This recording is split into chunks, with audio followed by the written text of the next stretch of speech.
Were you with your girlfriend still at the time? How did she No, deal with I this? I don't. mean, I had some relationships in high school. I never really formally called them girlfriend. so you were So living like I was living in the beginning. yeah, yeah. Yeah.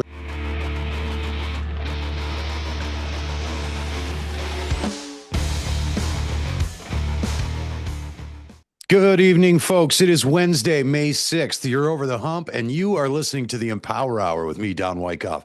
Now, if you didn't know, the purpose of this show is to teach people that it is never too late, and it's certainly never too early to make positive life change, to take a different path, connect to your passions, and live this life to its fullest while staying true to who you are. Now, joining me today is a friend, an advocate, and a man with one heck of a story of perseverance and strength in the face of unbelievable life-altering circumstances. His name, Mr. Keith Gurgui. How you doing, Keith?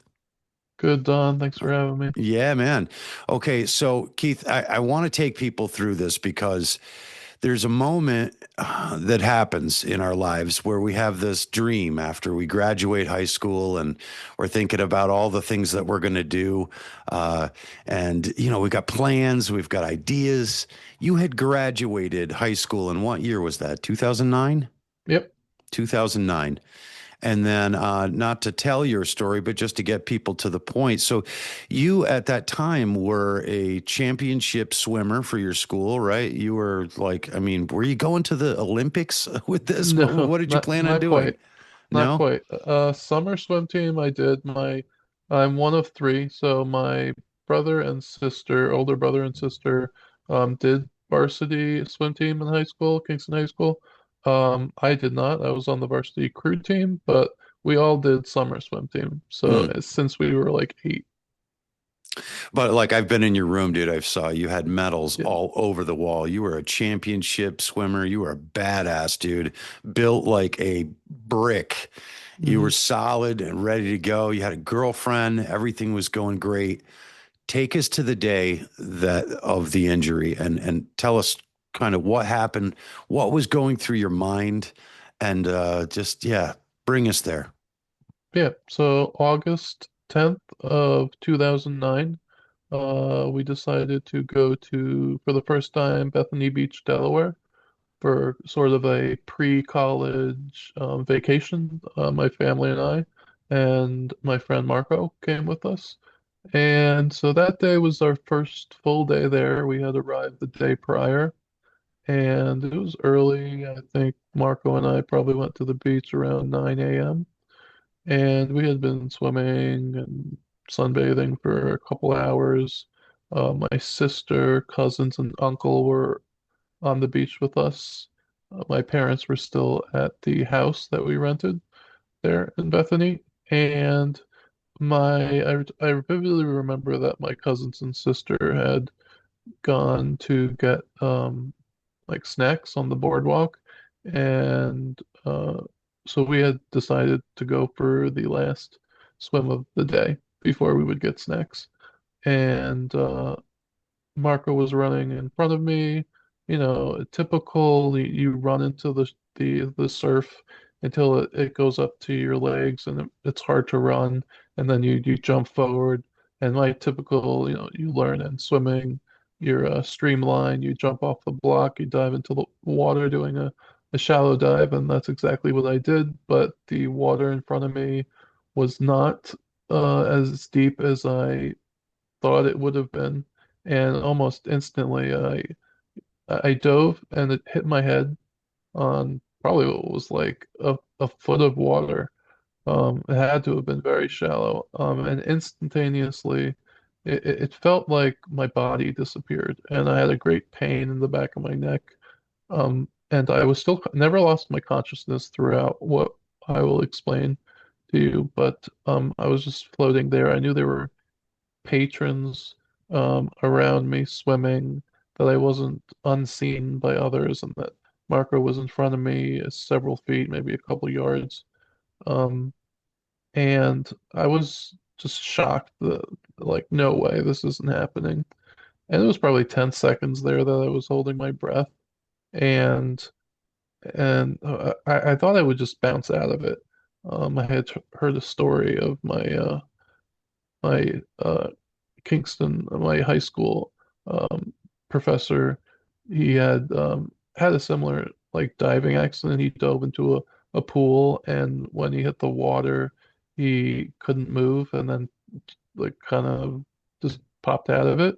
And I thought that would happen to me, but no luck at that time. And then, after 10 seconds, I feel myself get pulled out of the water and I finally breathe and it was Marco behind me who had pulled me out and he asked me if I'm okay.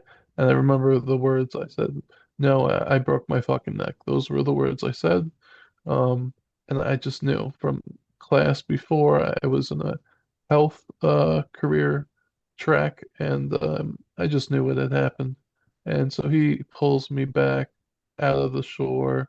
I remember looking down and I felt really close to the water and I asked him to pull me up more. And mind you, you think like maybe a lifeguard would have been there at this time, but I remembered once he pulled me out, he needed to go run and get a lifeguard. So I thought that was odd at that time. I know the beach was busy, but and I grew up as a swimmer, a competitive swimmer, and a lifeguard, and he was not. So a little irony there. Um, yeah. That's a lot of irony, man. And I remember when you first told me the story, you were talking about how you felt the water was moving your body and you were just kind of floating in this Hmm. stillness of thought, realizing that something horrible happened and questioning whether people saw you, would they get you before you took a breath?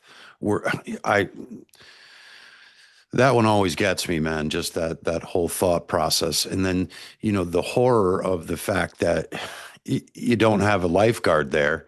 You've got a Hmm. broken neck, and most people that are working in the, medical know never move a person with a neck injury. So Hmm. this has got to be horrifying you as he's even pulling you out, that Hmm. further damage can happen.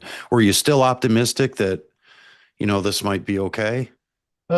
I really didn't know. My priority was to breathe, Yeah. first and foremost. I never really thought about how I was pulled out of the water, to be honest with you. Hmm. I wanted to be alive.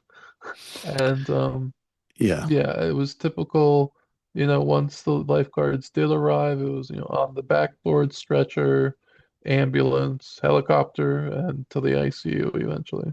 Hmm. My God. And you have no family there at the time. Everybody's back at the place, so they don't even know what's happened. Yeah, the first time my sister saw me, she was on sort of like the boardwalk and there was like a big hotel complex, and she saw a commotion and people bringing a man on a stretcher through, and then she realized who it was. Wow. What were your thoughts as you're going on your way to the hospital? I mean, what were you thinking in those moments? So throughout the process, I told you I was conscious. I was conscious up to the point where I got on the helicopter, because throughout the time, and from my health career work or classes at um, high school, I had remember memorized a lot of the drugs. So I was asking for Percocet, Dilaudid, fentanyl, anything I could like think in my mind for this pain. And at some point, they must have given me something because I lost consciousness in the helicopter. And maybe it was amnesia and not consciousness because I don't remember arriving in the ER. The gap of my memory is from the helicopter and then waking up in the ICU either the evening or morning after. And I didn't know that I had been in the ER, that I had neck surgery fix my, to fixate the back of my neck.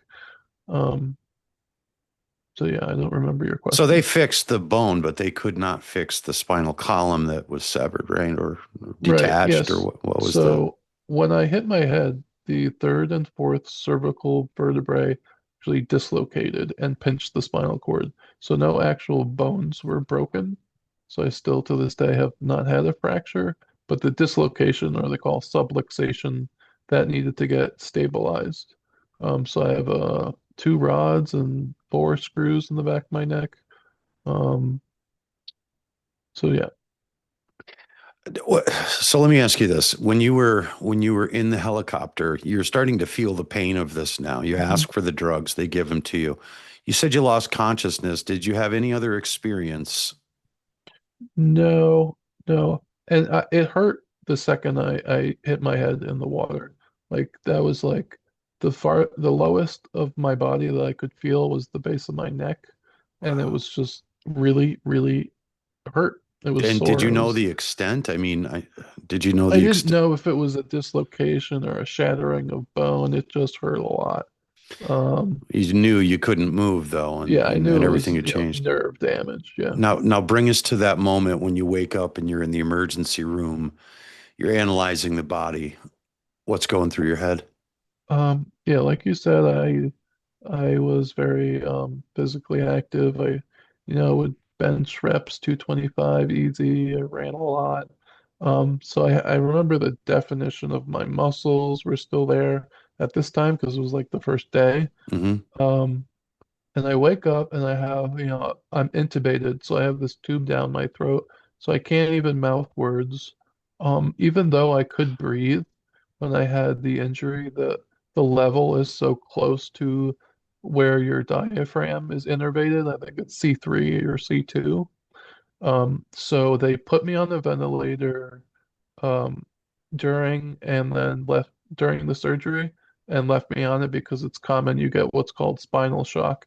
It's basically inflammation of the spinal cord, bleeding and inflammation.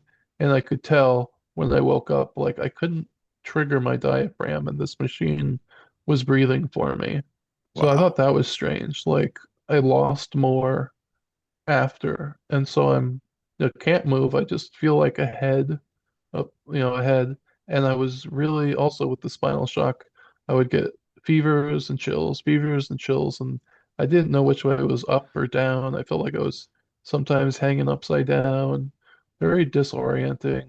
Even if they raised the head of the bed to for anything. I would get super dizzy. Just there was the blood vessels. Your blood vessels don't react normally, so you just get very hypotensive easily. And I'm full of tubes, a catheter, G tube to be fed because my mouth is full of an air tube.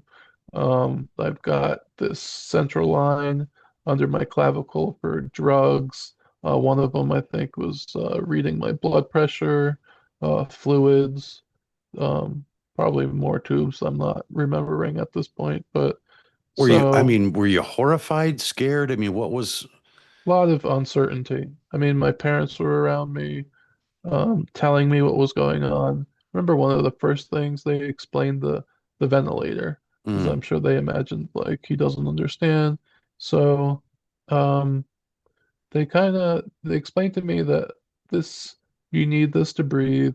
They're gonna do a tracheotomy, and you can see the scar. yeah, yeah. Um, so that's one of like the first things they did. So I was quickly able to mouth words.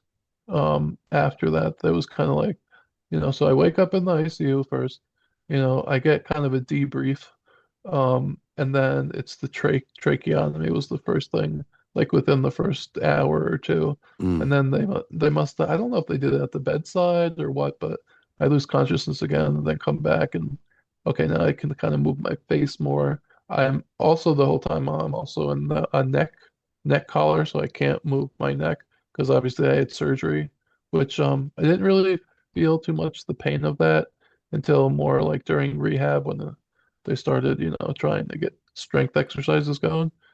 But Were they optimistic at the time that they could do something for this, or did they know pretty much this is what the rest of your days would be like? yeah, well, the spinal cord injury was definitive, and the subluxation, the dislocation, and then the contusion of the spinal cord. It really is for everybody that has a spinal cord injury, the amount that you're going to get back over that 6 month window of rehab. And I was classified as what's called an incomplete spinal cord injury because the cord was not severed. Hmm. So that is a good thing. There's potential for sensory recovery and possibly motor recovery based on, your rehab. So even though I said I was numb, I did regain slowly over time sensation. So I can during more towards Helen Hayes, where I went for rehab, I began to feel my hands, and then now I feel my whole body. I just don't feel certain things like temperature and texture, but I do feel pressure. Jesus. Wow, man. So now this is 2009 when it happened. So I'm going to do the quick math, Don. It's been 17 I years was going in to say August. 18, but yeah, 17 years. How much in your life changed? I mean, so, I talk to people all the time, explaining to them, I've been, the architectural barrier guy here for the Catskill Center for the last 23 years. And I talk to kids all the time, just people in general, that they're woefully ill-informed about the needs that will ultimately take over in your life, like what things that you're going to need to be able to live independently. Fortunately, you have a beautiful family, man. I was honored I got the chance to meet your mom and your dad. Did I meet your sister that day? I don't remember. I don't believe so. Mm, okay, but so I know you had a huge support system, and a lot of people don't have that. But take us through what changed once you finally get released. What changes Mhm. in your lifestyle, your home life? Yeah, so what was supposed to be like a 6 day vacation turned into a 6 month, not so much vacation. So I left so my injury was August 10th of '09. I get home February 10th of 2010.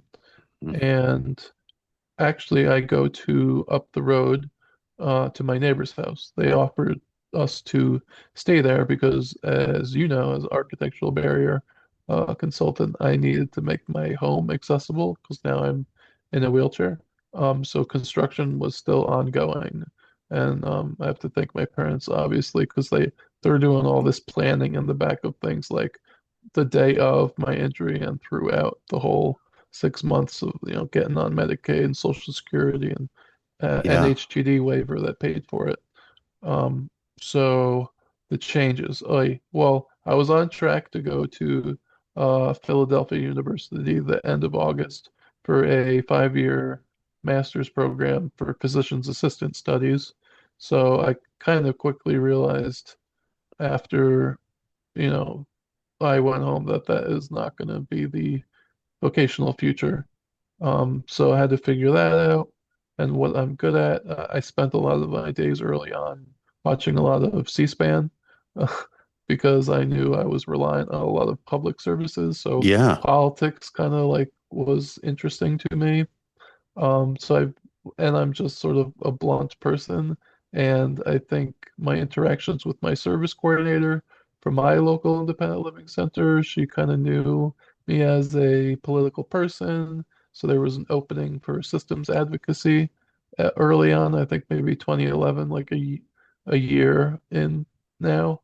Um, and so I became an advocate pretty pretty early on for independent living, typical trying to get people out of institutions. So that kept me focused. But the big things were, the level of dependence, welcoming people into my home who are strangers, trying to figure out home care. That was just that was a big, 24-hour care.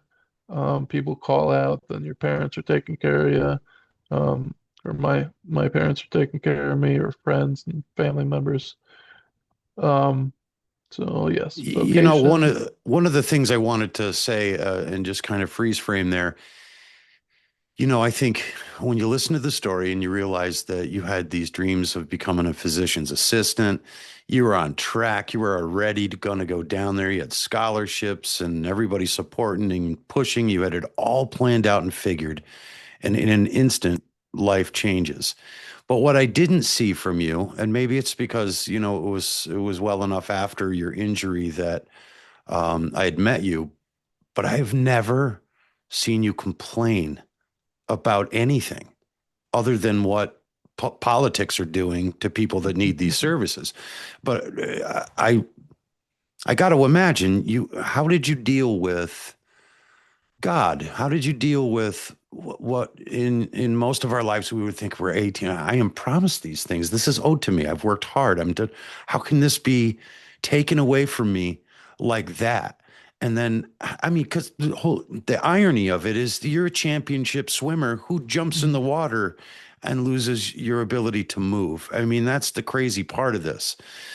But it's after that, like I said, it wasn't too long after your injury or you were back home that I met you because I believe we started doing something about modifications to your home there, if I remember right.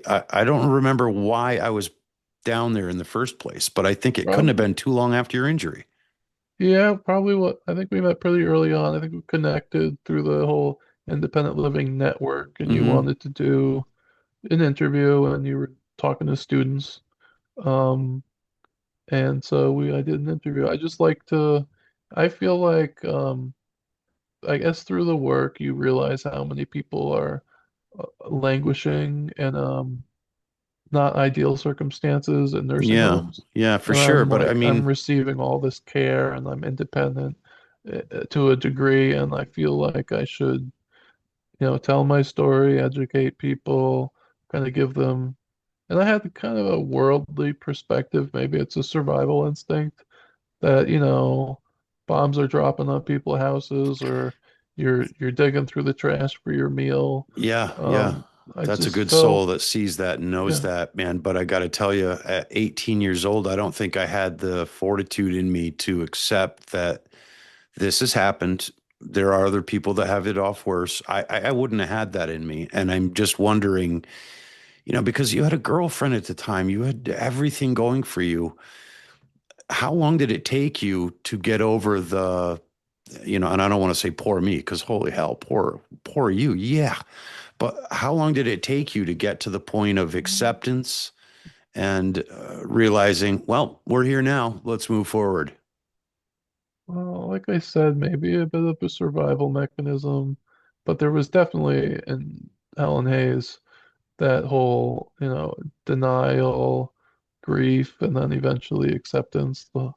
And So you I, did go through the stages of uh, grief in the beginning of yeah, this. because I was not sure how much I would recover. I can shrug my shoulders. I did get off the ventilator in Helen Hayes, so I'm able to breathe. Um, and that, being on a ventilator is a whole Mm. um, extra dependence on different things and vulnerability health-wise to pneumonia and things. But I think it just, after I plateaued and it was time to go home, and I realized I remember I had benchmarks. I remember telling people I would like to leave Helen Hayes with arm movement and being able to use a manual chair. Like that was a goal. Hmm. But that probably was not realistic because that would mean levels of spinal cord um, healing because C4, and Oh, I you think were a it's like super C7. determined person, anyways, to be doing what you were doing. I mean, Yeah. because you were on the road team, you were super Hmm. athletic. Yeah, varsity So, crew team. Yeah, I think it's my care network was awesome. I just had a lot of good friends doing fundraisers, and I mean, I had a my mom's friend donated his van that we couldn't actually retrofit, but we were able to sell to get money to buy a van. mhm. It's just a lot of community helping me out, and I just felt fortunate. And I met a lot of other people with spinal cord injuries, so. And obviously I had a psychologist and the people, I didn't shun mental health for Mhm. sure. I talked to Good. people a lot. And I think nature has a way of just crying it out of you and then you realize you're helpless. So what are you going to make of it? And I just kept my mind busy. Lucky to have a computer and learning things, and I just have a, especially you're not moving, your brain is going all the time. So Hmm. what are you gonna do? So educating myself, and eventually I went online to school. And we could talk about that. But Yeah, yeah. Well, I mean, first of all, I just want to just say that, we kind of went through it pretty quick there, but the changes that had to happen not only to your home, are expensive, and people are often not prepared for that kind of expense. Fortunately, as you said, there was the nursing home transition and diversion waiver in New York State, NHTD waiver. You qualified for that. Did that cover every aspect of your need? the construction was not covered because that anything that adds to the equity of your home, I was told, Hmm. wouldn't be covered, but they did.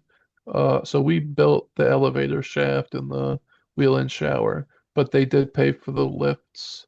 One, the big one that takes me from where I am now down the floor so I can leave the home, and then Hmm. a second lift that goes down the couple steps down into my living and dining room area. Hmm. That my ceiling Hoyer lift, which is basically like a human crane that brings me from the chair to the bed and back. Um, so I would say at over $50,000 was through NHTD. I remember they had to get clearance from Albany because it exceeded the cap. Yeah, So right. Because definitely essential. Yeah. yeah, because that's usually, I believe, 20,000 at the time for what they would put into the home without special circumstance. So that means that your family picked up the rest of that unexpected cost, as well as the donations from the supporters and things like that. But not everybody's prepared like that, and this isn't a scare episode to say. But I constantly tell people now, especially I'm in my 50s now. I'm 56. Right, 55. I'm 55. I'll be 56 this year. But already, I don't need a ramp, but I'm starting to worry about it. I'm starting to think about planning for it because as long as I've been doing this, I have seen so many situations like this where a person just goes from everything's perfect to, oh my God, I can't move or I can't get into my home. And then that expense is just astronomical. And unfortunately, a lot of people end up in care facilities or nursing homes. And I'm not going to go into that and get off the track here. But that is a nightmare of an experience, and for so many reasons, and some of it not even the fault of the nursing homes. It's a lot to do with the monies that they keep pulling from them, and Mhm. understaffing and underpaying, and then wonder why they have such a horrible track record. So you get home, your life has changed. Were you with your girlfriend still at the time? How did she No, deal with I this? I don't. mean, I had some relationships in high school. I never really formally called them girlfriend. so you were So living like I was living in the beginning. yeah, Yeah, living doing La what Vida I Loca. wanted when Yeah, I yeah, wanted yeah. with who I wanted. Yeah. Okay, so you weren't chained down to anyone that this upset the life plans in that regard, but No, it I certainly mean, had you reflecting on what does this mean for my future? And yeah, you're 18. What is this like sexual activity? What is so many things, questions mhm, like what is the future of parenthood? What my job, like mhm, long-term job, yeah. like am I gonna live at home forever? So many things. So, after you get through this, you start to work for the same independent living center that actually helped you in the beginning, right?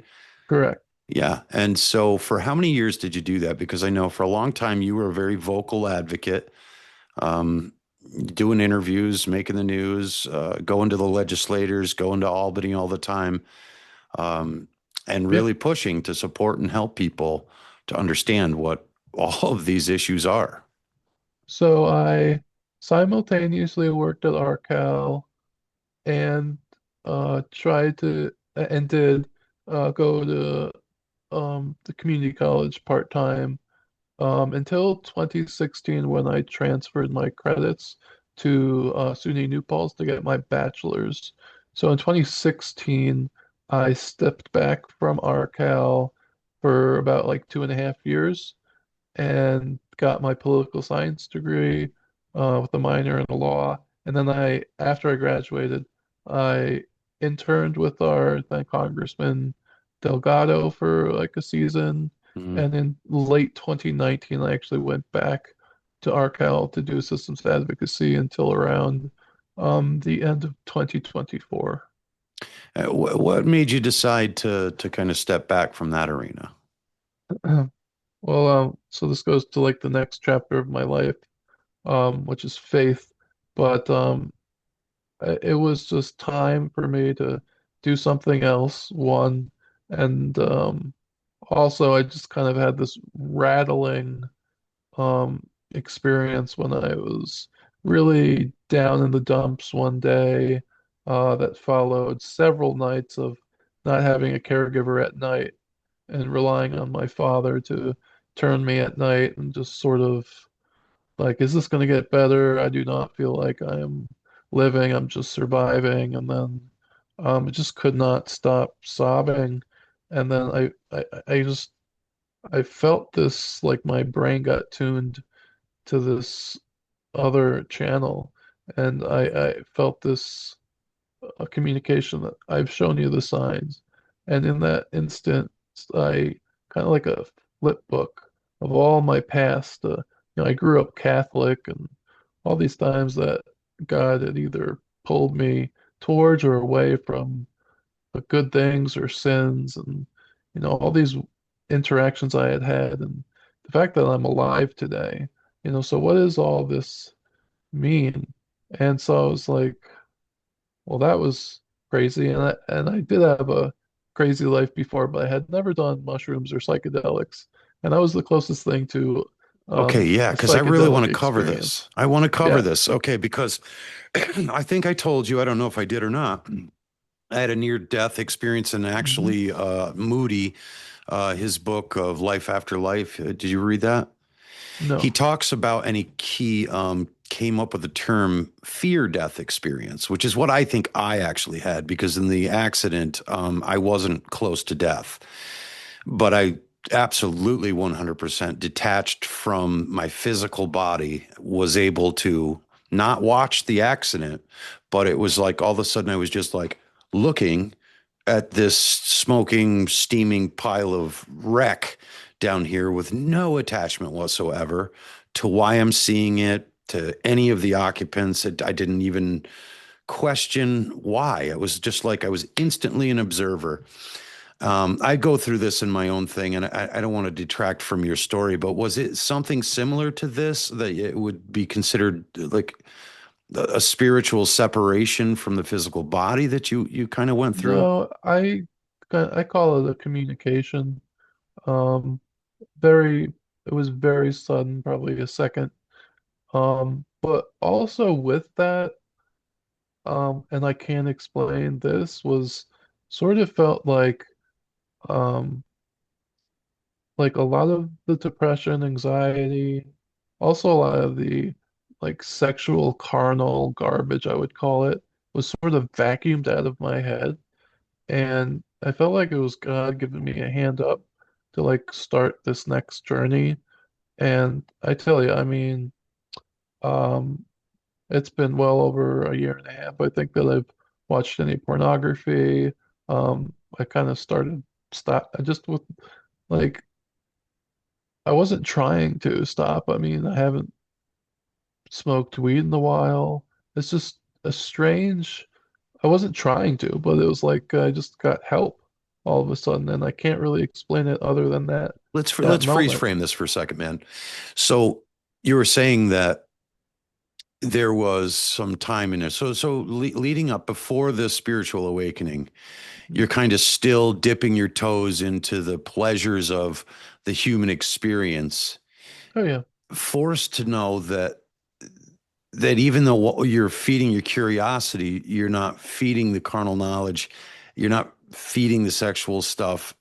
And is it a wrestling between, I guess I don't understand where this episode happens. What were you thinking just before this happens? What I mean, like what was your mind processing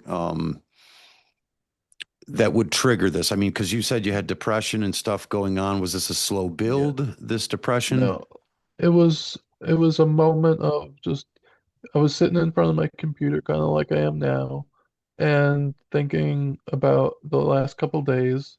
So it was a moment in time, and just really despair and feeling like life really I was not living. I don't say I was suicidal, but it was that feeling of like life really is not like worth living. This is not, I'm not doing anything. I have no purpose.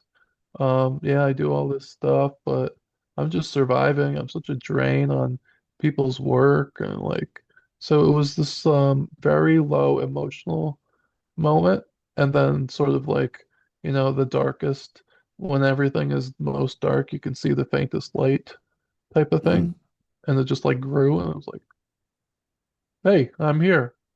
Don't forget. So you had a kind of an in your head communication. Like, did you hear words, or was this No, just a it wasn't feeling? audible. It was a thought. And the best words I can find for it is, quote, I've shown you the signs. And it's funny because I like recently I bought a crucifix and it was hanging up like, and you can't see it now, but I'm looking at it. Um, and just all these memories of my life. I had a weird thing when my grandmother died when I was in like second grade, and she was a holy woman. And when she passed away, I was at a friend's house, and I couldn't sleep. And I remember looking at the clock, and it was 6 a.m. And then that day, we learned about her passing, and that she had passed away at 6 o'clock in the morning. So do you And think that's that's just one example. yeah? But Do you think that might have been the communicate what the communication was kind of trying to tell you that I've shown you these signs that I'm here, like yeah, yeah. that was what that meant to you? Mhm. Wow. Because I think a lot of us have these signs and we see these little things that are like, well, that was weird. And we dismiss them. We just kind of, eh, you know. But when you're sitting there going through, kind of analyzing your place in life, where you are, what you had dreamt was gone, and now you pushed and you tried to make a difference and you tried to make people proud and you tried to make a difference for other folks. And that's met with a lot of, again, you were in it for a long time. And I think you would agree, progress in this field is very slow because there are so many people trying to shave money off the backs of people that can't speak up. And that's happened more and more. The funding and stuff to help people live independently is drying up all over the place with excuses all over the place. Meanwhile, we're bombing countries that I don't even want to get into that, but we're just, it doesn't make any sense. And it's Yeah, frustrating. And yeah. many times I've wanted to give up doing this field because of the lack of movement. And the lack of, it seems like no matter what we do, how hard we work in the advocacy side of things, we may get news on there. But dude, if anybody even watches it, it is a blip and it pales in comparison to what they have going on in their life. And they do not have a chance or time or desire to Mhm. think, how could I make this better for other people? These are the majority of the voting people that are out there voting, and they just don't see the importance of it, man. They don't understand that this too is going to happen to them if they're lucky enough to live into their 80s and 90s.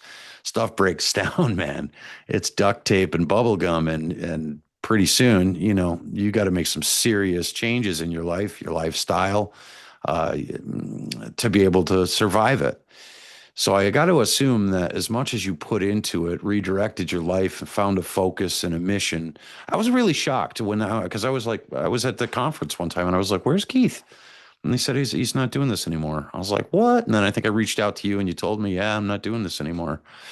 So it seems to me that this spiritual awakening, if that's what we can call it, was pretty profound, man. This thing changed your life. What was the experience? Take us through that, and what did you come to find? Um, so after that moment, I was like, what the heck? So I had a lot of curiosity. I reached out to a good friend who I knew was Christian and asked him questions. I'm like, you know, tell me about the Bible. Where do you start?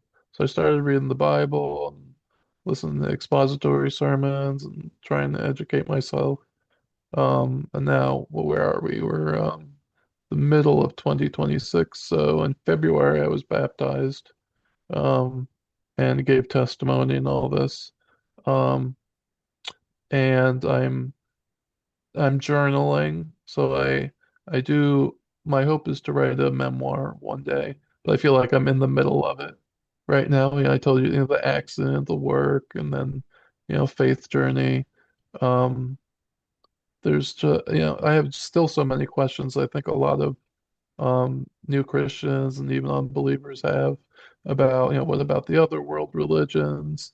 The classic, there's suffering in the world. Hmm. Um, so it's a lot of talking to people now about this journey and answering those questions and praying a lot. And I'm just actually really happy. And God, I love knowing that, this, my brother. I yeah, love it's knowing that you this, have peace in your life, man. yeah, the fruits of the spirit are real. So it's in, I think, what is it? I have it. Yeah, Galatians. Nine fruits of the spirits: love, peace, joy, patience, kindness, gentleness, goodness, faithfulness, and self-control. And Hmm. I think I have a little bit of all of those, and they grow over time. And it's yes, it does not make life easier, but this all seems very temporary. It And is. um, and so, And but while we're purpose driven. here, yeah, while we're here, we're called to do good works. And don't I see a lot of our generation nihilism seeping in. I hear a lot of, why would I bring a kid into this world? Or, Hmm. that's just the devil like winning right there. So you got to stay inspired, got to stay joyful. Um, you all have a purpose and a calling.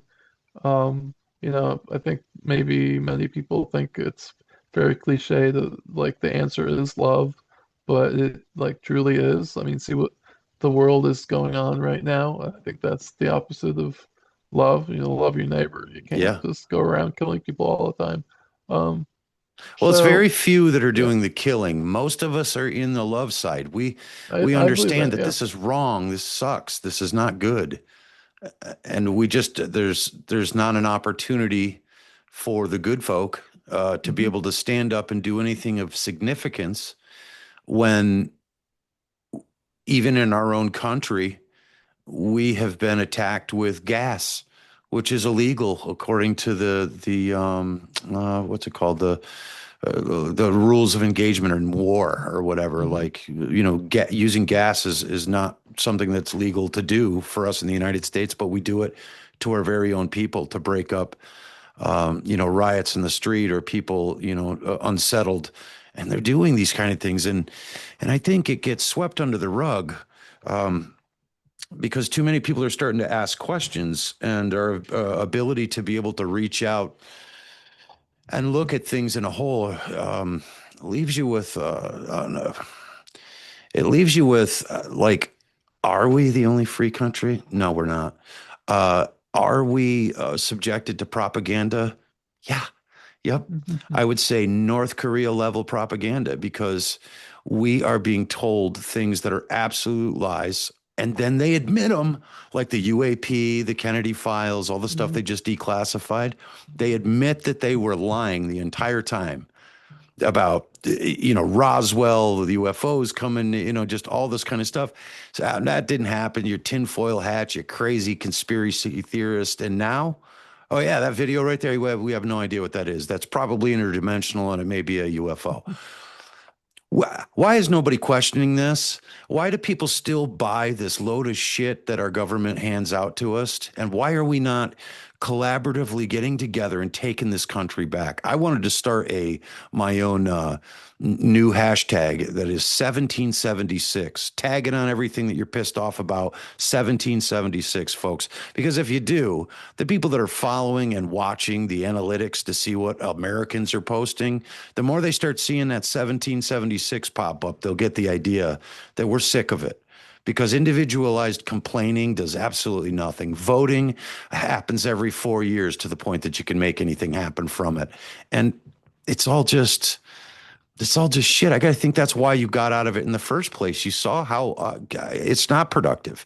My purpose in this job is to help people today get their house accessible, give them the ability, and then to do my show to inspire and empower people to take their lives back. You are a very inspirational dude, and I want to ask you a few things about religion because Mhm. myself have gone through some pretty crazy spiritual journey. I am not a Christian. I'm not an anything.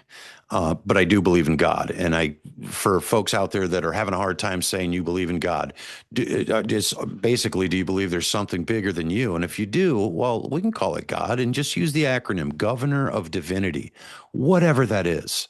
Because if you've watched, have you been watching the near death experiences and people talking about these I things? have. I mean, I read what the spirit molecule Hmm. is.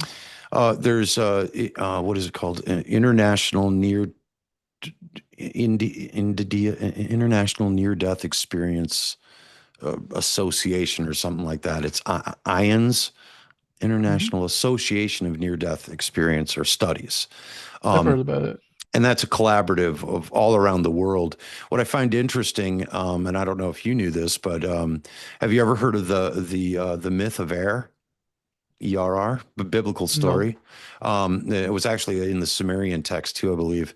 A lot of the stories that are in the Bible were first in the Sumerian texts. So this takes no credit from the Bible or anything away from the Bible. What I'm saying is this understanding of and I want to use the word religious spirituality, the connection to the one consciousness that I call God is been around forever in all of these different countries and all of these different times. There was a dude. It's in the myth of air, and it was a soldier who was killed.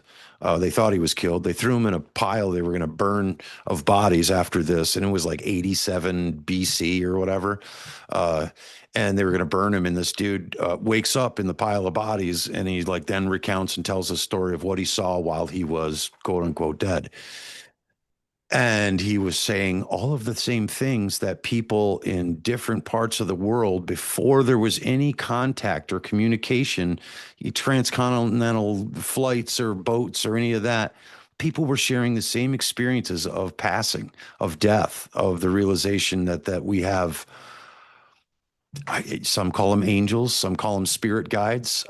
But man, I fully believe that because of that one experience I had at 16, floating above that car, realizing that those are my sneakers. And then bam, I'm in the hospital.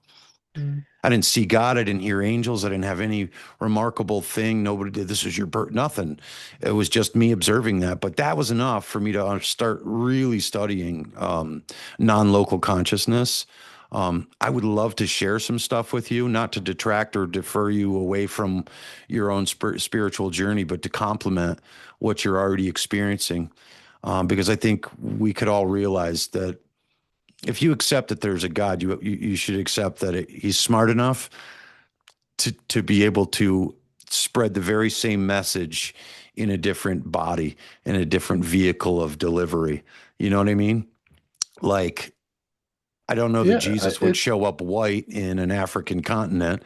You know what I mean? it is definitely it's not easy to reconcile some of the things. I mean, Jesus says, I am the way, the truth, and the life, and no one comes to the Father except through me, Mhm. which is a message quite of exclusivity. Yeah. Um, so, there's that. Um, yeah, I don't know what to tell you. Yeah, I know. That's what I'm saying. There's so much, I was brought up by, going through the Bible and stuff, not in my family, but there was something in me as a young age. And I don't know, maybe it was my aunt or something that she was very religious and she probably was the one that got us into Bible study or whatever, but it was fun. We had a Bible study, we had a Bible camp and group and leaders Mhm. and went and did all these kind of things. And it was really great. And I was learning about this person who loved me that I wasn't going to meet until I was dead. later in my life, so many things took me off from that path, contradictions, which I'm sure you'll face too. Mm, You see the contradictions that are in there, and then the fact that it was men who were inspired to write this, but there was also parts of it as I studied again, looking into this, that there were parts retracted from the Bible, and that always bothered me because as men, who are you to take anything away from what was already existed that was in these Dead Sea Scrolls? Because that mhm. was another thing. They were like, this is made up, that didn't happen. And then they found the Dead Sea Scrolls and found how long this has been going. We're like, wow. And then the Sumerian text that backs it up. So I think there's so much that proves that God, governor of divinity, energy, universal consciousness, Jesus, whatever you want to call it, Buddha, is real, man. And it's real to each individual in their own way. And if it feels real to you, I would never deter you. I would never say, that's not right, Keith. You got to look over here in the Buddhist with it. But I invite anybody to continually explore the different religions and look for the commonalities because it all boils back down to love. Yeah, I like the proverb, love the Lord your God with all your heart, soul, mind, and strength, and lean not on your own understanding. Like Oh, yeah, that's good. so Yeah. much, there's so much out there that's hard to understand. I take your point with, the Apocrypha and why were certain books selected? Maybe I'll go to divinity school and have a better answer in a few years. hmm But Wesley Huff is an interesting Canadian who goes around and talks about. He has this organization, Apologetics Canada, and he has his PhD in ancient texts. Is a good resource. But one thing I know is I don't know. That's where That's the me faith too. comes in. Me too, man. Uh, Me too. that's where belief and faith comes. I Yeah. am never going to tell anybody I know 100%. And that's the And thing. if I you, can't either. I can't either. All I can say is my own experience. And yeah, exactly. I recognize, like, look at me right here, how much it took how the 34 years, 18 of living life the way I want, and a spinal cord injury, and another 15 years of just pain and suffering and work and things, and then finally, this inspiration to seek out God more sincerely. Because before I didn't want anything to do with it. I questioned all the things and the yeah, I way can the world ran. imagine. I can Yeah. imagine you were like, don't start with your God stuff because why Hmm. would he do this to me? I've come to a different understanding of that through studying it and I dig deep into the near death experiences, but not just the ones that are on YouTube, the ones that are historically documented that go all the way back before Christ that talk about the transition, the afterlife, the soul's purpose, the soul's journey, and all these people from all these different parts of the world that had the very same ideas. How did they get the same ideas if they're all not talking, man? And I feel like, when you think about the fact that you see a dead body, we don't see Tom, we see Tom's body. We've always separated that. Even in casual conversation, we'll say, oh, his body's over there, not Tom's over there. His body's over there. Move the body to the corner or whatever, not move Tom to the. We've always separated the body from the person. Like the spirit is so absolutely different. And if you've ever looked at a dead body, you realize what made that person is not in there anymore. It's Right. Yeah. totally We're separated from that. we're spiritual beings, and Yeah. we're vessels for our spirit. And dude, there's so many cool things that are happening right now. Harvard University, one of them. If did I talk to with you about his name is, it'll come to me in a minute, but have I talked to you about any of the things about Harvard University's now standing on? They used to say near-death experiences were caused by oxygen deprivation to the brain and the chemical DMT that would be released at the time of death. And then the guy, God, it'll come to me in a second. I'll put it in the description if I forget it right now, or I'll flash it on the screen when we're done. But he was the guy for Harvard, and he would stand there and say, "Now this is what it is." And then he had his own near-death experience because he had a encephalitic meningitis. He had like a meningitis that was super bad in his brain. God, why am I blanking on his name right now? Anyways, he now does no longer works in the hospital. He's like he was like the top neurosurgeon, neuroscientist, and now he wrote his book, and just goes out and talks about it now because he is so blown away. And there's a lot of cases like that where that's happening. And man, I wish I could just remember his name. It's a weird name too, so it's like. Anyways, I would like to send you that kind of stuff just to let you hear his story and see from who was an agnostic at the time, who had zero belief in, he was just like a materialist view that, once the body's done, you're done. That's it. And he no longer thinks that.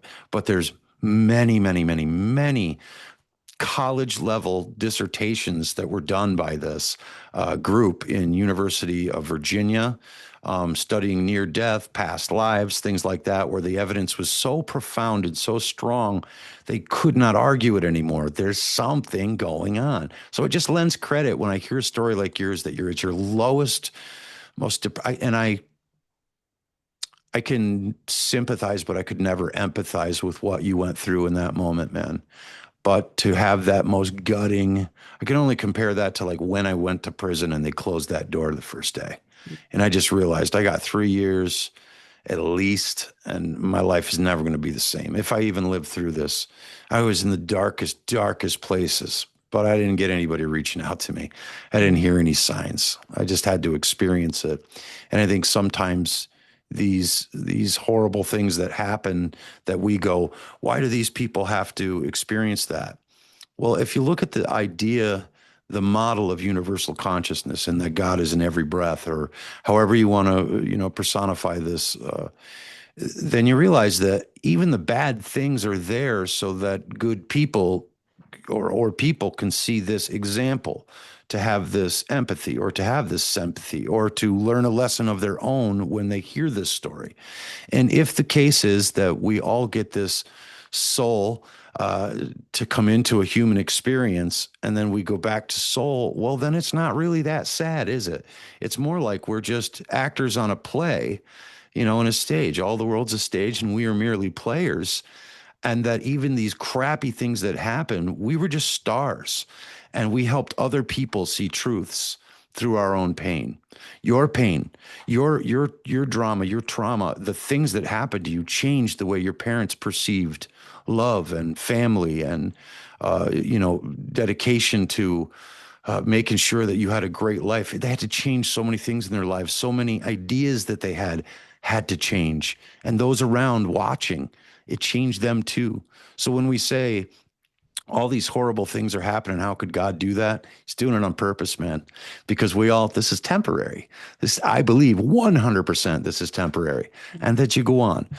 I want to just share the one story that happened real quick, because this nailed it for me. For my dad died 2.5 years ago. Before he died, my father and I always talked about this stuff. We're absolute documentary hounds, and I told my father, Dad, when we die, apparently we are energy, and energy can affect energy. So when we go, can you leave me the signs of lights flickering or something happening that just is definitive? Because I'll do the same for you if I die first. When my father got the news that he was dying, he told me before he was done, before he couldn't breathe anymore, and they put the full-on breathing on for him. He used to be watching for the lights, boy. Ain't got much time left. And that was it. And the day he died, I took my mom back to the house. And when we got there, I'm son. I'm in New York. My mom's in North Carolina with my sister. I'm the executor. I got to ask and say really horrible things that I don't want to say or ask. Like, Mom, did the dad do the will? Did this? And she's just hysterical. And in the moment that I said that, the fire alarm, the smoke alarm goes off in my father's bedroom, right? I go in, I go to fix it. I swear on my daughter's soul that this is true. I take the thing down. I like blow it, put it back up. I start to go back out, have the conversation with my mom again. Boom, it goes off again. I'm like, what the? So I grab it. I take the battery out of it. Battery's dead. What happens to a smoke alarm when the battery dies? Beep, beep, beep. That annoying beep happens, right? How is it going off? So my sister puts a battery in it and boom, it doesn't work anymore. So it's dead. We throw it away. Now that was weird enough. I get back to the hotel because we had rented this hotel. And when I get back there, I'm with my girlfriend at the time. And I was just so processing and just collapsed into the bed. I'm laying there talking to her, and all of a sudden in the foyer, the light goes blink on, off, on, off, on. I'm like, what the? And like the hair is coming off the back of my neck, just standing up straight. Like I knew in that moment. The next morning, as we were getting up, she's in the bathroom and she's standing in there, and the same thing goes on. Now, this is a new hospital. It didn't happen the week before while we were in the hospital waiting for my father. It didn't happen until he passed. And in me, there was such a knowing that that's what that was that I never questioned it again. I am positive that that is what happened. It was a beautiful experience, man. And I absolutely love the fact that you found something that brings you that in your life, man. You deserve that. You deserve to know that you do matter, that you are a star in a really wild movie that maybe you Mhm. wouldn't have picked, but you're starring in it nonetheless, man. And you're doing a great job with it, man. And I hope that you continue to share your story. Yeah, for sure. I mean, people ask me like, would you change? Like, and just probably just out of survival instinct, I don't really even think about the past too much. Like, what would I change? Because you can't. Hmm. But I wouldn't change things. I like to come to know Christ and the opportunity for eternal life. I think it that is a fine trade. Hmm. Yeah, yeah, you got to do a lot of spiritual journeys inside your head before you even have the spirit to connect with, and it's Mhm. constantly questioning, why is this happening? Why, what did I do to deserve? But if we did get to the other side, I forgot who said this about the idea of universal consciousness, but they were saying that the one thing that happens when you breathe is you have consciousness. As soon as you're not breathing, you don't have consciousness. And he was like, the space in front of me right now that I'm inhaling and exhaling is just like the water or the rain that evaporates, and so essentially the tears of Jesus are being drank today, right? Because it evaporates, it's a continual cycle. So is oxygen and air. And he said, if I were to take you and do this or choke you out and you don't have oxygen, you'll lose consciousness, but your brain and your heart and your things will still live for like 4 minutes. So is that what determines death?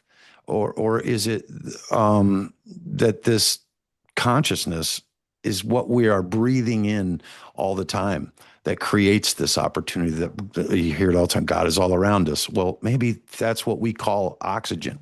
We call it oxygen because we have a word for it, but That reminds me of Genesis when God creates Adam and he breathes the ruha of life, the Greek for the spirit. He mhm. breathes life in, through his nostrils, and Adam opens his eyes and sees God. So breath is definitely a theme.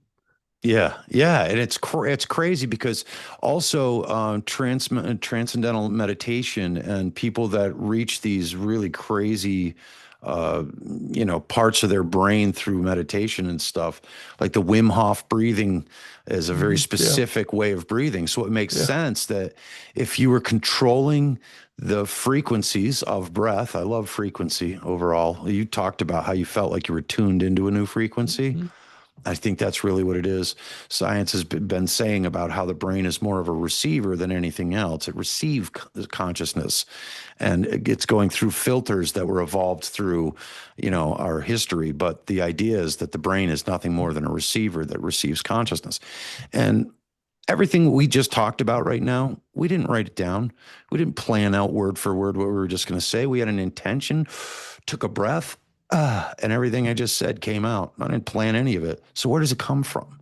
My brain's not that fast that it's putting all this together. I just have an intention, take a breath, and deliver a message. And that's a beautiful thing, man, when you start to break it down like that and realize that we can contact that spiritual side of ourselves just through calm meditation, purpose, and breath. I think you found that on accident, man. Yeah, I mean, that's life. I mean, it's been a crazy ride. It is a crazy ride.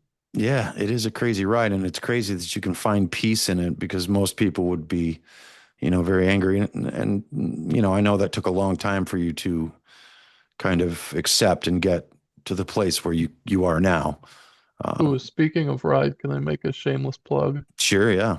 Oh, hey, Um, actually, I wanted to, yeah, bring that up because I always ask people at the end of the show, what is it that would help you in life right now to move forward, to do the things you wanted to do? You talked about speaking and going out and doing speaking mhm. engagements and educating people. What's holding you back? So, the van that we had for that we were able to buy, get converted, just I say had a heart attack. We were on the way back from a speaking gig in New Paltz, and like just at the Kingston exit, and I think the head gasket blew, Mm. and it's 20 years old, and I think it Dad tells me it would cost more to fix than what it's worth to sell. So that van is out of commission. So I can't get anywhere right now unless I rent something. So I'm in the market for a new van. So Costs a you're lot of literally money. sitting at home now all the time? We got to do Yeah, something about that. yeah. We I got to do mean, something about that. we have Ulster County area transit. So if I make I can get places if I need to, but I can't. Basically, what do you say? Just like live sporadically. All right. You can't Um, just go down and let's get ice cream today. yeah. So I'm in the market for a new van. Um, I think we those can are help with possible. that. Yeah. Listeners, when you hear this, please realize that this is one of those moments, unlike the sad cat videos that we see, like, of dogs starving. This is a real man with a real purpose and a real gift in his ability to share and help others through his experience. Let's get together and let's make a GoFundMe, something that can help you get that van, man. I know that there's enough listeners and enough people that would care enough to do something, even $1 to donate towards this. Do you have a number on what does that van look like? Because I can tell you, I know that you're not even getting close to an accessible van that has the lift, the tie down Q strengths, whatever you need there, the ability to get you in and out. That we're talking 75, $80,000 Yeah, minimally. I was gonna say well over 50. Hmm.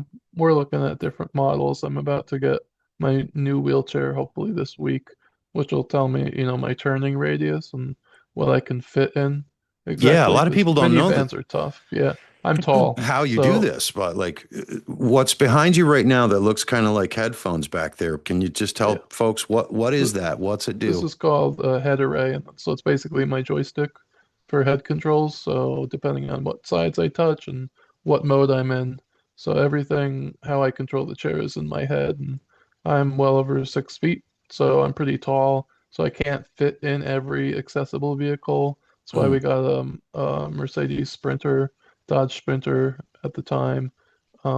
So I think it's 57 inches is the height a mm. minimum that I need to get in. So kind of Yeah, those are limited in the usually, choices of vans that we can get. yeah.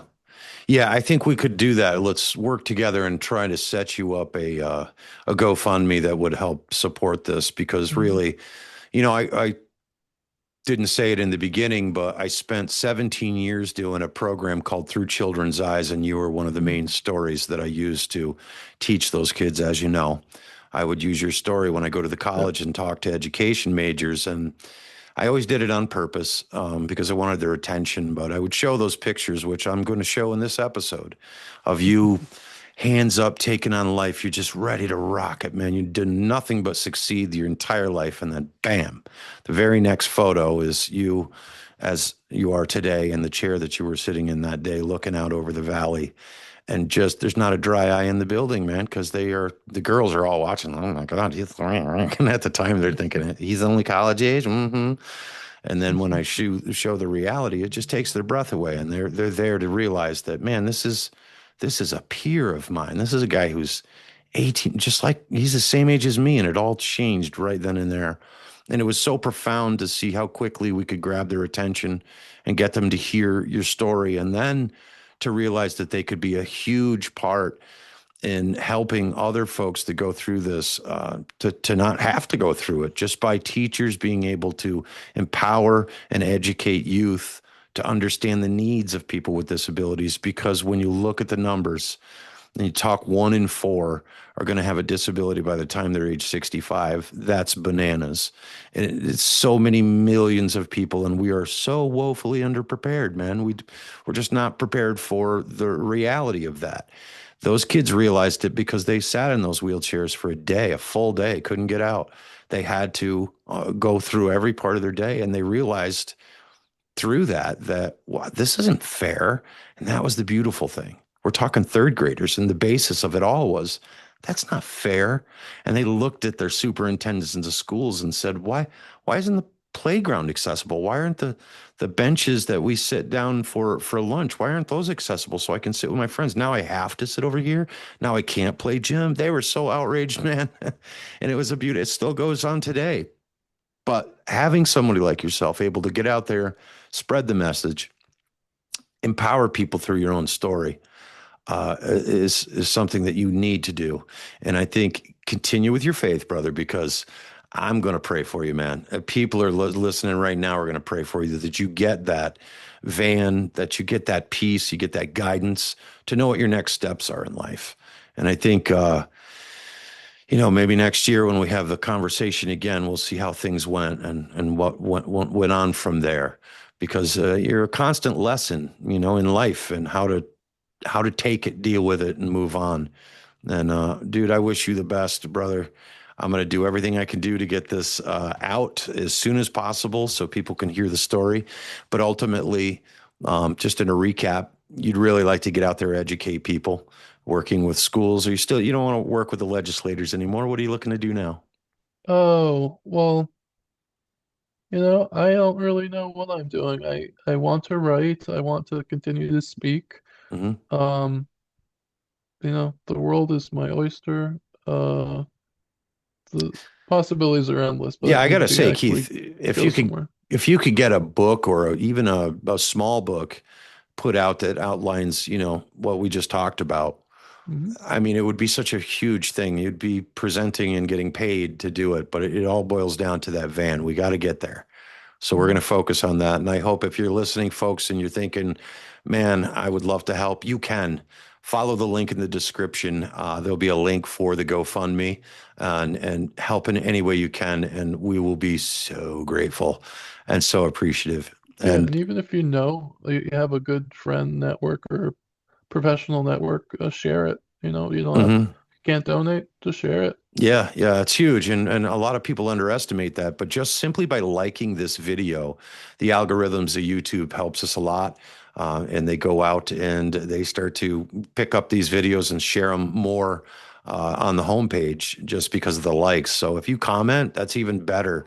Engaged comments in a YouTube video help the algorithm. But sharing, that's huge. That's a huge support. So I hope you will do that for us. Keith Gurgui, I got to wrap it up here, but I just want to say thank you, brother. I want to talk to you after if you don't mind. So if you just hang out with me for just a minute, okay? Sure. All Thank right, you. Keith. Take care of yourself, man. Thank you. Thanks.